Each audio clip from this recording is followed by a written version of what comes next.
Hi everyone, you are listening to the Brown History Podcast. My name is Essen, and this is episode 14.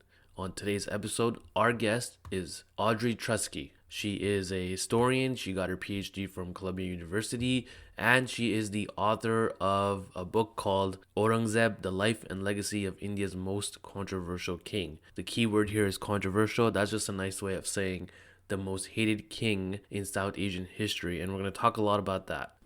If you're enjoying the Brown History Podcast and you're enjoying the page and you want to help and support, just check out brownhistorypodcast.com. Thank you so much. It goes a long way and it means a lot. Let's get this started. Here we go. Yeah, so thanks for asking me. I appreciate the interest. I guess we can get started. It's already been recorded. It's already recording. Okay. Just a heads up. I read your book. And I was expecting something really dry and complicated, but it was actually a really fun read. I highly recommend it. I didn't know anything about Mughal history much except what I've seen on TV and bits and pieces here and there. So when I read it, it was really cool to understand how that world worked. And it was really cool to kind of see, because usually they're painted either good or bad, the hero or the villain, very good looking or very ugly. But in this case, you get the real man behind it. And first question I'm going to ask you is, the title of the book is The Life and Legacy of India's Most Controversial King. And the key word here is controversial. Why is he so controversial? So first off, that subtitle, that was at the request of my Western publisher. Okay. I originally subtitled the book The Man and the Myth, so Aurangzeb, The Man and the Myth, and that's how we published it in both India and Pakistan. But my Western publisher, wisely, I think, said, no one's going to know who Aurangzeb is, so you need to define this guy in the subtitle. Anyway, so that's why we came up with the alternative subtitle. But yeah, he is really controversial, and I think that's sort of, if you're gonna read and learn about him, especially if you go in knowing nothing, that's one of the first things you need to know is that this guy is a modern political football. And in terms of why he is so controversial, there's a lot of answers to that question. There's a colonial era legacy there of sort of demonizing India's Muslim kings, that's then sort of taken over by Hindutva ideologues and Hindu nationalists today. There's a much more modern storyline as well of sort of growing Islamophobia in India that plays on growing Islamophobia in the wider world. And then, of course, there's kind of the bare political fact that Aurangzeb was very powerful. He was very successful in the political terms of his day, and those terms dictated pretty incredible use of state violence. That doesn't sit well with modern people, and I totally get that. I'm a modern person, as into democracy and human rights and all this sort of stuff as everyone else. Those terms are simply not applicable to judge Aurangzeb. It doesn't help us understand him in historical terms any better. You mean you should kind of analyze him from that era, I guess, how things were back then? Correct. And, this is sort of historical method 101. We judge historical figures on their own terms, which is not to say we don't judge them at all, or, if you want to judge harshly, that's fine, but you need to use the terms of their day. I've said it before and I'll say it again, that if you want to look back at the past through the eyes of the present and know whether you like any pre-modern Indian kings, you can just stop at pre-modern. You don't need to know anything else. You don't need to know that they're Indian or when they are or what religion. A modern person with modern values is going to harshly condemn any pre-modern ruler across the board. It was a radically different world. And I'm not, obviously, historians, we don't apologize for the past, we don't justify it, but we do try to make sense of it and to understand it. And a huge degree of that involves seeing it from the eyes of the people who lived through it. I posted about Aurangzeb a while ago, and I got a lot of DMs hating on me because apparently he was a hardcore Muslim who hated anybody that wasn't non-Muslim, that converted people from Hinduism to Islam by force, broke down Hindu temples, this and that. How much did religion play in his political campaigning and his ruling? It's a great question. So let me start by saying the man that you just described, that's the myth, right? That's Aurangzeb, the myth. Aurangzeb the myth is terrible and very powerful today. But you look back at the past, how much did religion influence his rule? There is scholarly debate on that question, which is basically like saying the sky is blue. Like, scholars debate literally everything. It's kind of what we do. But there are different scholarly opinions. Some scholars have thought religion was more important. It's my general take on this.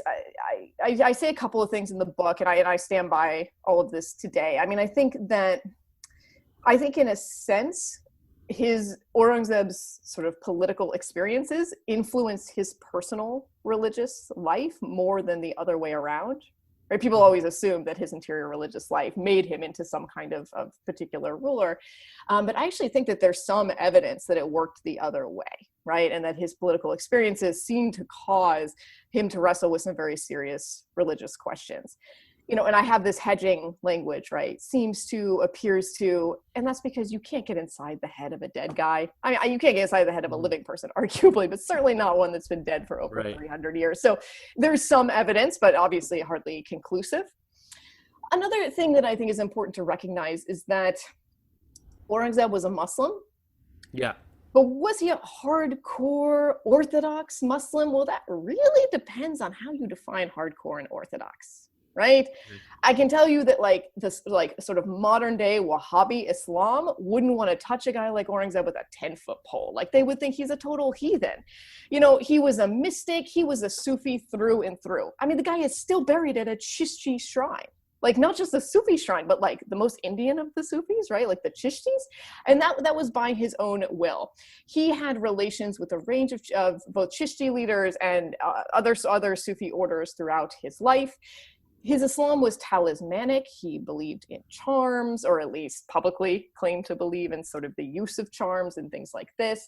All of this stuff that I think hardly any modern person would define as, quote, Orthodox Islam. So he was a Muslim, but a Muslim of sort of his time and place, right? 17th century India. The last thing that I'll say about Aurangzeb's religion was that it never stood in the way of political power for him. He was a king, he was an emperor, first and foremost. And there are several times in his life where his religious ideas and his sort of thirst for raw political power do conflict. He chooses power every single time. It's an issue on which he has remarkable consistency. And he goes against some pretty powerful people in the course of doing that. People imagine today that Aurangzeb was sort of always in bed with the ulama, and sometimes he was, but sometimes he conflicted with the ulama as well. And he would send people away. I mean, he fired one of the chief Ghazi of the Mughal Empire for disagreeing with Aurangzeb's political ideas at a certain point during the Deccan Wars. So he was an emperor first and foremost. Muslim, yes, sometimes publicly use that religion, but always an emperor. What about his views on Hinduism?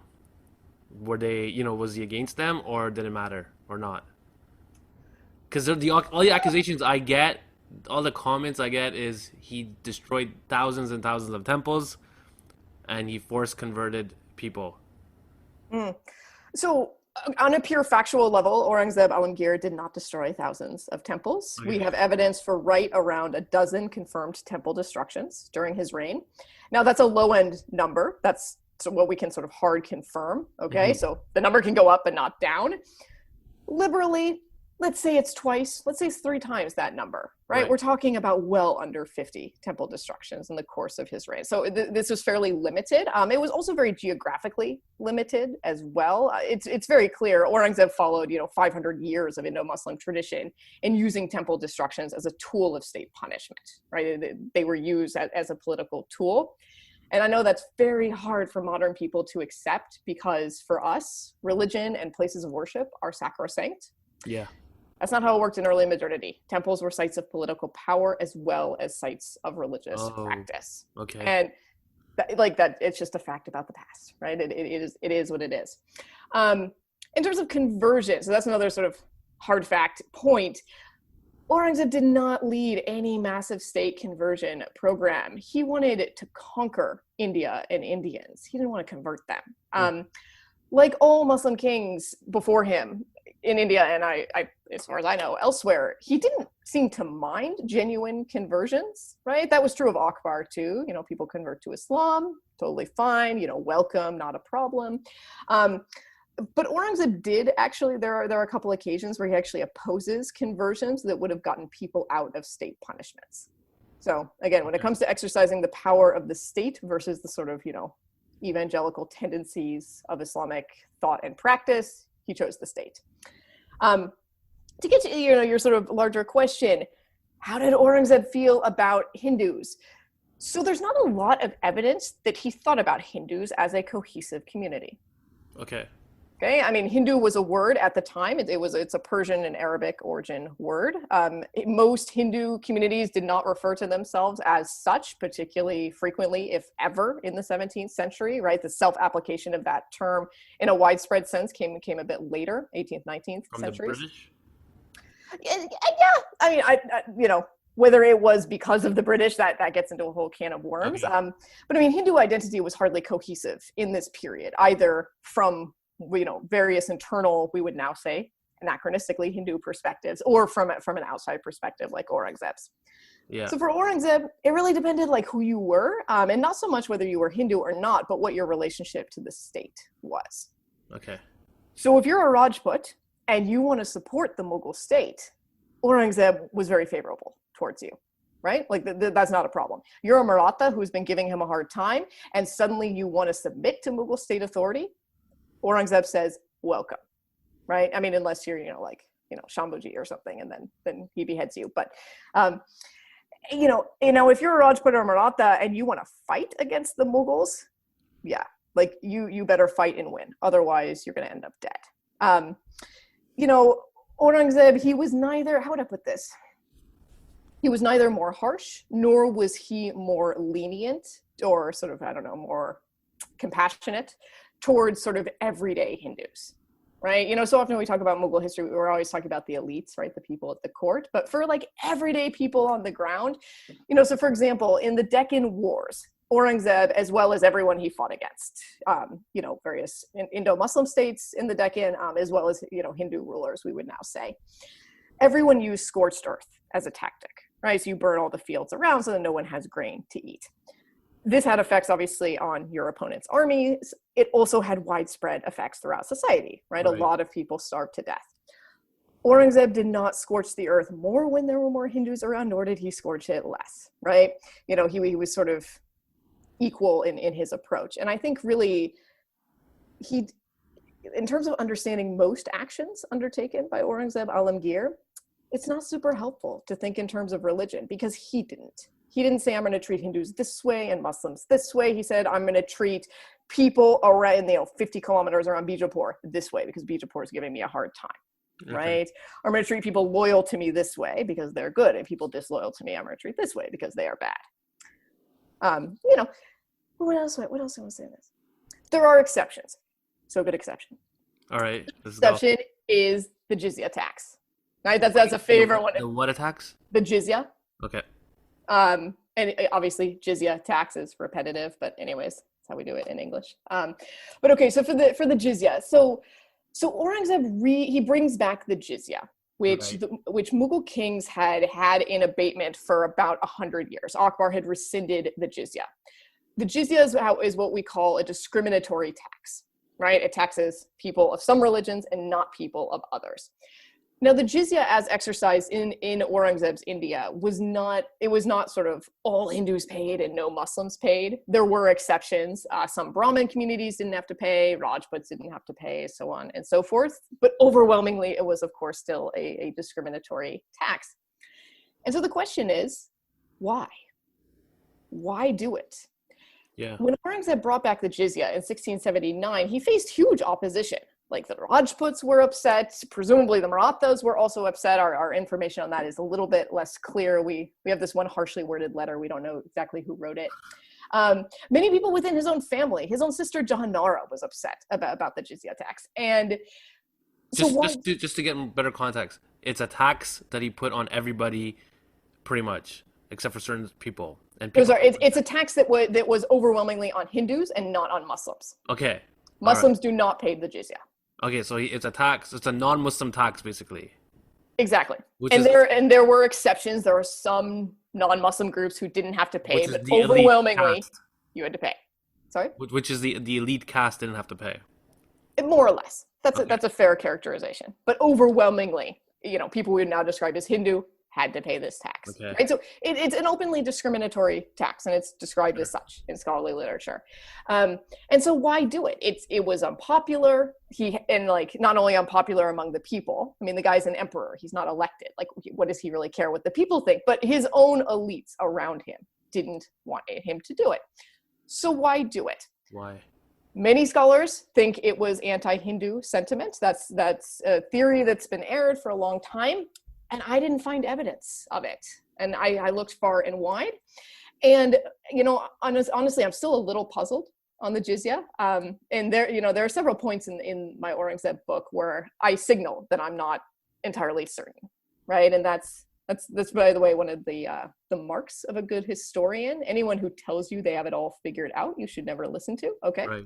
Good Historians work in degrees of certainty, so my degree of certainty is not so high on the jizya. But I think essentially he was placating the ulama, the learned elite of Islam that Aurangzeb, along with all Mughal kings before him, had a series of run-ins with. Right. So the sort of conflict and tension between Mughal ruling elites and the ulama had been going on for generations before Aurangzeb. And it didn't go away with him. If anything, it intensified because Aurangzeb expanded the Mughal Empire. And so you think he got into peer pressure? power. Yeah, so the ulama, they wanted the jizya tax because the jizya is collected by a special class of tax collectors, not like the normal tax collectors. And that special class is drawn from the ulama.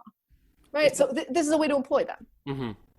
So, I mean, that's sort of my reading, which is much more, sorry, it's just, to sum up, essentially, I think that he brought back the jizya tax for a mundane, bureaucratic reason. He needed to employ a bunch of people that were otherwise bothering him about a whole range of issues. That is an explanation, it's not sexy. It's not like, no one's going to get excited about this. It's like, really, he just wanted to employ a bunch of like grouchy guys, But like, within history, we're honestly trying to figure it out, right? Not always create the most sort of glorious storyline. Well, he hired a lot of Hindus in his team, right? Like the hiring rate of Hindus increased a lot more when he was on the throne, right? Absolutely. Yeah. So Aurangzeb employed 50% more Hindus as members of his nobility as compared to his father, his grandfather, and his great grandfather Akbar. Yeah. And Aurangzeb did that. I mean, this wasn't some like pro-Hindu, I love the Rajputs kind of policy, right? This was not, some like nice thing that he did. He did it because in his expansion of the Mughal Empire, which was almost entirely southward, he was trying to integrate a lot of Marathas, right, into the imperial fold. And so he needed to include them as members of the nobility. This was a move that did meet opposition, largely from Rajputs. So this is another thing. If we always talk about Hindus as a monolithic category, you can't see that, right? Why would Rajputs oppose Marathas being integrated into the nobility? They're both Hindu. But actually, that's not quite the way that many 17th and early 18th century Rajputs and Marathas felt. Many of them saw themselves as members of two quite different sorts of classes, especially on the Rajput side. Is Rajput a caste, or is it a dynasty, or is it a cultural reference? That's a good question.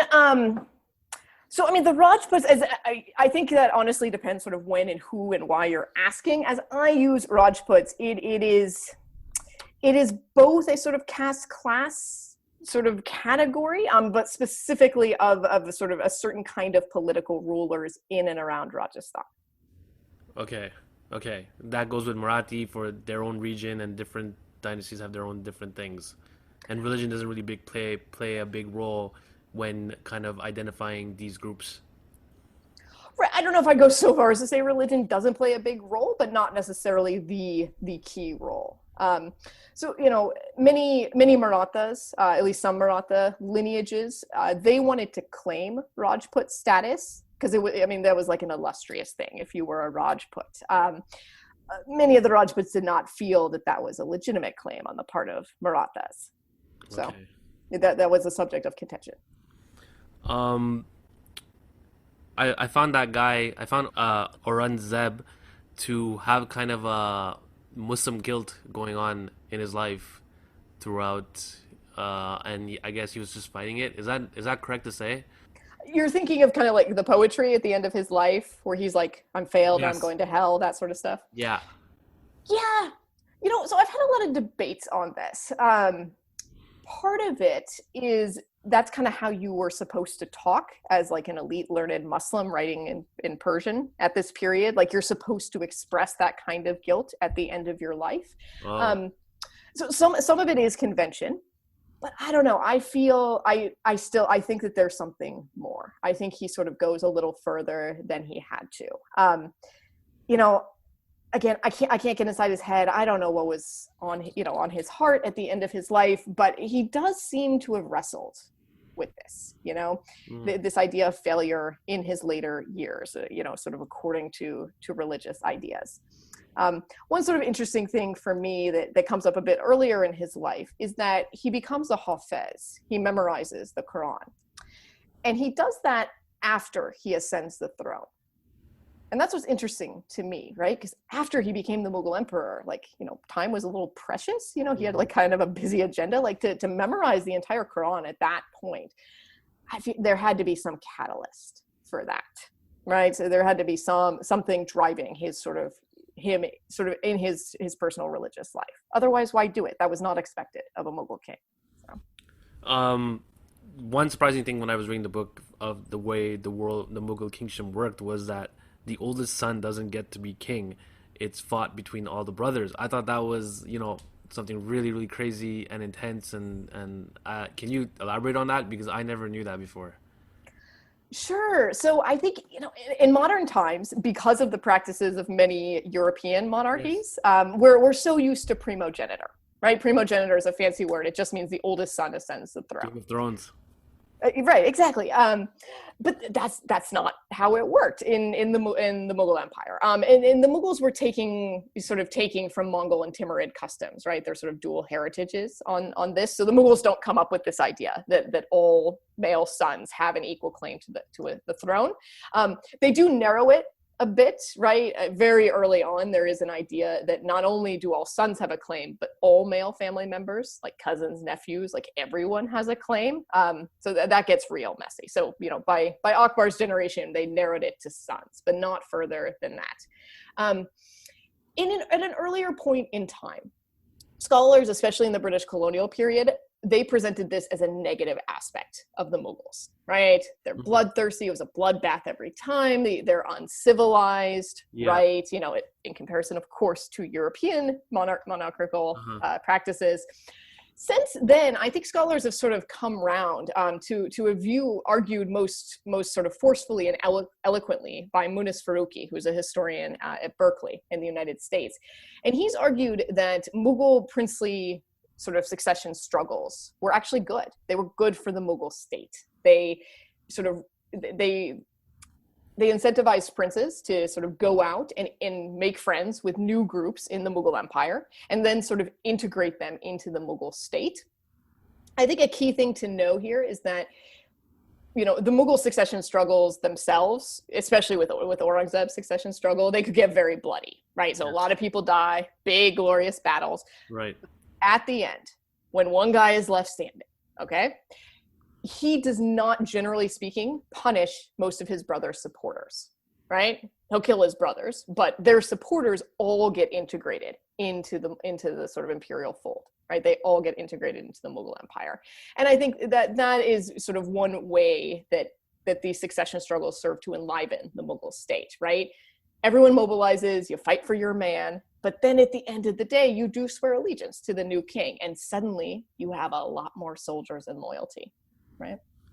Yeah, but they must have awkward family dinners. Yeah, I think some dynamics never really recovered.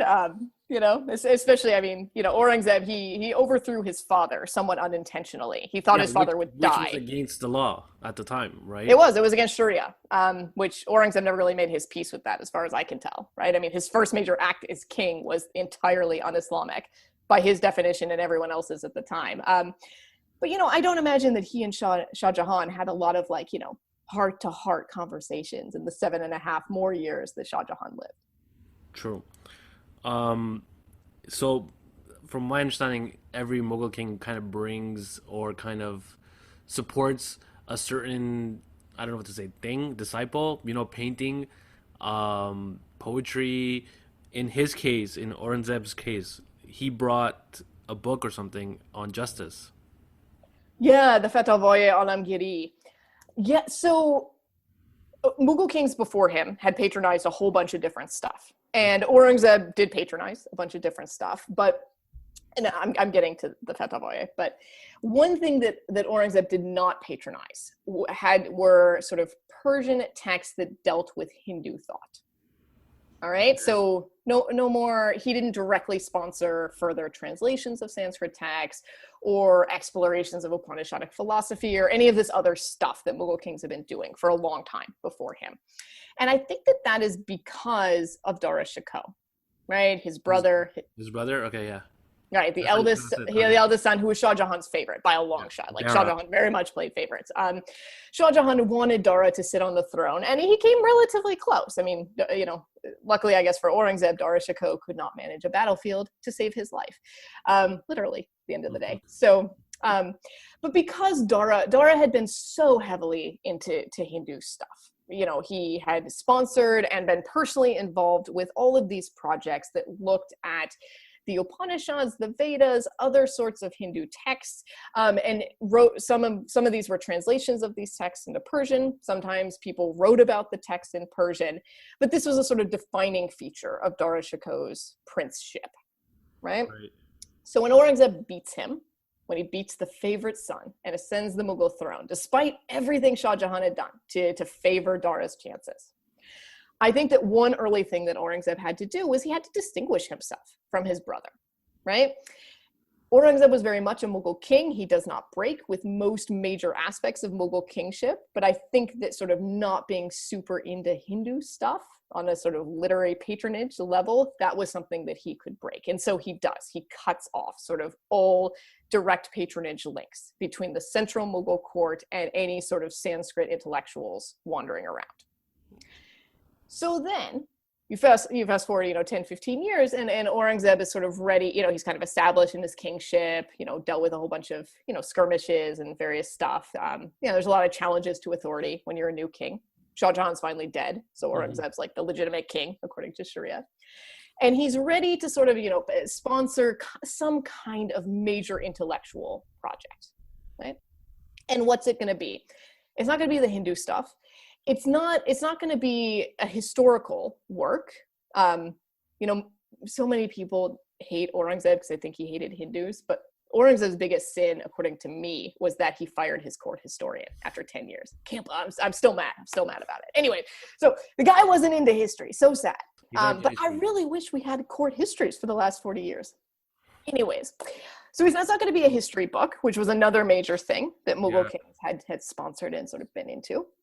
So what else are you going to do? One thing that Aurangzeb was really into was the law, right? He was very interested in Sharia and interpretations of Islamic law and then this sort of thing. India had, the Mughal Empire ran all sorts of different courts. There was no standardized law book that they were using. And so he did this sort of compilation. It also employed a ton of ulama. This being before the jizya tax was brought back. So this was like the pre-jizya, employ the ulama scheme. It took them, I think, 8 years to complete this massive compilation, and it's still used today. So, where is it used?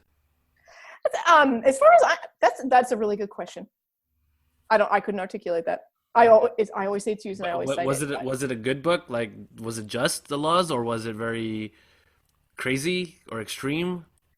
I mean, if you're thinking like UN Commission on Human Rights, I'm sure it's like pretty appalling. But True. if you're thinking like 17th century, like courts all over the land are deciding things in like crazy different ways, and you want some sort of standardization. My Yeah. understanding is that it was effective for those purposes. Okay. Okay. You Um, know, Aurangzeb was hot and heavy into justice, but his own definition of justice, not our definition of justice. um, when he had kids, how did he deal with that? Because he took his father's, I mean, he didn't take his father's life, but he kind of locked him away, and then he kind of, killed his brothers. Now Mm. he has kids. How does that come into play? Yeah, I don't think he would have won Father of the Year awards. I mean, so yeah, I mean, I think honestly, I think Aurangzeb was kind of a lousy dad, even according to like Mughal definitions. So keep in mind, Aurangzeb lived to be really old. He was in his late 80s. I mean, that's old even today, but like in his day, that's like really quite old. So he had grown sons, some of whom predeceased him, but he also had grown grandsons. So there's like a lot of male members of the Mughal family Yeah. to contend with by the time Aurangzeb is, at the end of his career. And he dealt with them. He was concerned about rebellion. And one of his adult sons did rebel against him. So this was a good thing to be concerned with. Rebellion was Right. a real threat. But he responded to it by essentially declawing the Mughal princes and their sons. He curtailed their ability to sort of run their own household, to accumulate their own followers, and to accumulate their own wealth. This was effective. It was an effective strategy to reduce further rebellions after the sort of initial one against him. Hmm. But it also meant that when he finally died, no one was really equipped for the War of Succession. There was a War of Succession, and a guy did ascend the throne, but he was never able to really sort of entrench and solidify power in quite the same way Was that the that beginning of the Aurangzeb. downfall of the Mughal Empire, in a sense? That's a huge question. Okay. Huge question. When does the Mughal Empire start to crumble? I think things are not looking so good, even at the point of Aurangzeb's death. Okay. The Mughal Empire, I mean, on the one It's hand, it is huge. the largest ever at the Yeah. moment that he dies. So it's sort of like the pinnacle, but maybe a pinnacle you can only go down from. Okay. Okay. Because okay. So then would you say I don't know how to ask this question. Would you say he was was he like according to I guess the Mughal Empire, did he do a good job maintaining or yeah, did he do a good job? Does that make sense? Was he, Yeah, no, it's I think it's a fair question. yeah? Was he a good Mughal king? I mean, yeah, from their perspective, like, did he get Mm. the job done that a king is meant to do at that time? I would say that he was the dynasty's greatest success and their greatest failure. Both. He grew the Mughal Empire to its greatest extent. He conquered the Deccan. I mean, since his great-grandfather Akbar, the Mughal kings had been thirsting and hungering after the Deccan. He succeeded where previous generations had failed. That sort of military success and ability to hold the empire together, that was a huge achievement, according to sort of, internal Mughal metrics, or however we want to word that.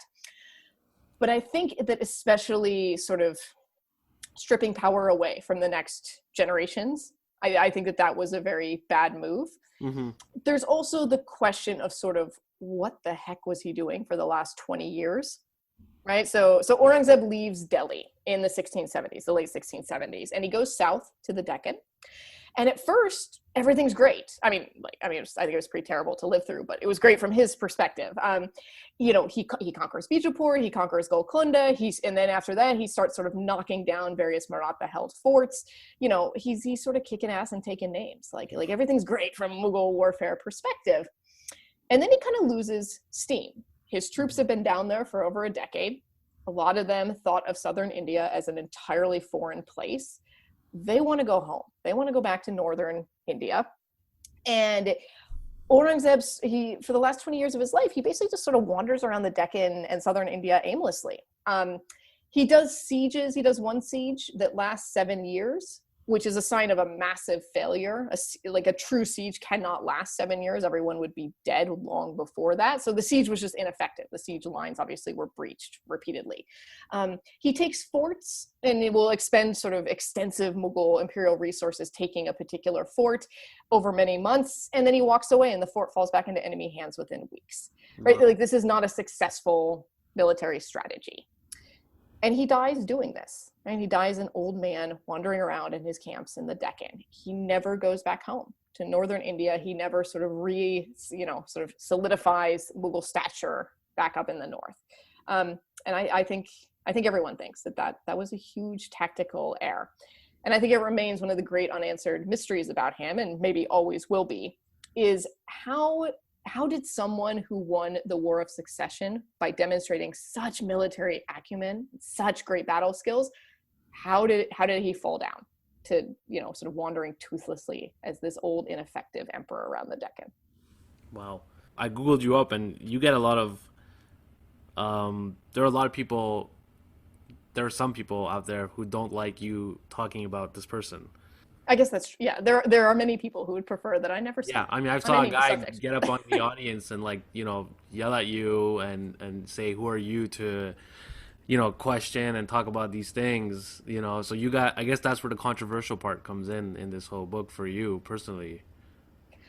Right. Well, I wrote a book about a controversial king, and in so doing, I somehow became controversial myself, right? Yes. So, now, I mean, in a sense, like, I'm the controversy. Anything I ever write or say again will be controversial because it's me, which is unfortunate, I would say, I mean, sometimes the sort of haters out there, I mean, they imagine all these crazy things, I must say, in the classroom.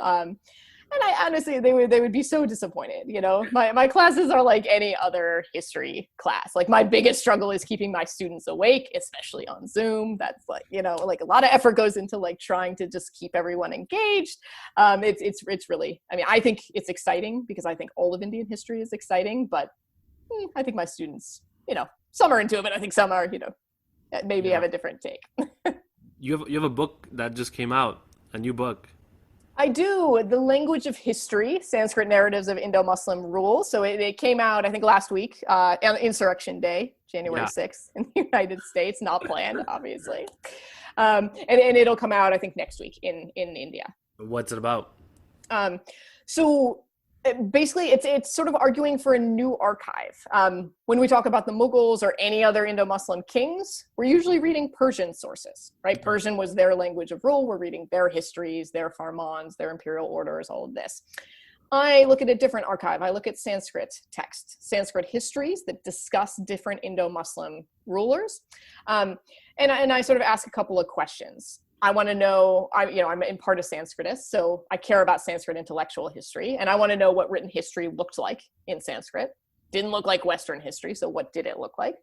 And I also want to know sort of what were the sort of shifting views of the Muslim other, right, over, roughly 500 years. And as it turns out, the view is that didn't matter so much generally that they were Muslim, and by the end of things, they weren't other either. Wow. So that's the new book. I had a great time writing it. Sanskrit is my first love in my sort of study of many things concerning the Indian past. So it was really great to get back to Sanskrit texts. That's a very complicated language. How did you end up learning Sanskrit? Why did you choose Sanskrit? It's a good question. So, to which there's not a great answer. I mean, I was an undergraduate student at the University of Chicago. Mm-hmm. University of Chicago's informal motto is "Where fun comes to die." So it's a very bookish place, right? A lot of nerds. I was totally, I mean, that's totally me. So, so I was undergraduate, I was 18, and I was going to learn ancient Greek. And then I was like, everybody learned. Sorry? This would be 2000. Okay. And I was going to learn ancient Greek. But then I was like, everybody learns ancient Greek, which, I mean, that perspective, like, obviously I was in a bubble. But then I took a class on Hindu mythology. Yeah. And I was fascinated. I was fascinated by the stories of, all these gods and different ways of relating to people on Earth. I'd never been exposed to anything like that. I'd never been off the North American continent at that point in my life. And so I was like, okay, this stuff's written in Sanskrit. I should learn that language. That'll be fun. What else I don't know. It seemed very logical, the University of Chicago. once I started learning Sanskrit, I've always loved a good challenge, but I think more importantly, I learned sort of the vast depth of literature that there is available in Sanskrit and how understudied it is as compared to Western subjects. That was a sort of intoxicating mix for me, that there were so many texts that I could read and work on that had not been sort of written about to death. You know, I wouldn't have to be like 50 before I said something new about this stuff. And things snowballed from there. Wow. I learned Persian, some Hindi, some Urdu, so on and so forth. I have no more questions. Do you wanna talk about your book, or do you wanna talk about your first book? Do you wanna add Um, you wanna add anything? what do I want to add? Take your time. Well, I don't know. Well, why were you interested in Aurangzeb? I just wanted to learn more about my roots, and then once I started that, there's so much going on that like I just kept going on and on and on, and then now I just whatever interesting book comes along, I just pick it up, read it, and I get to talk to the author about it, which is like the next level experience for anybody who likes to read, and that's Sure, it. sure. And I just put all the stories together, and you get this big long line. I guess you get the story becomes more fuller in your head of what's going on, and it's fun. That Mm. there's no really cool reason behind it. Just it's just interesting.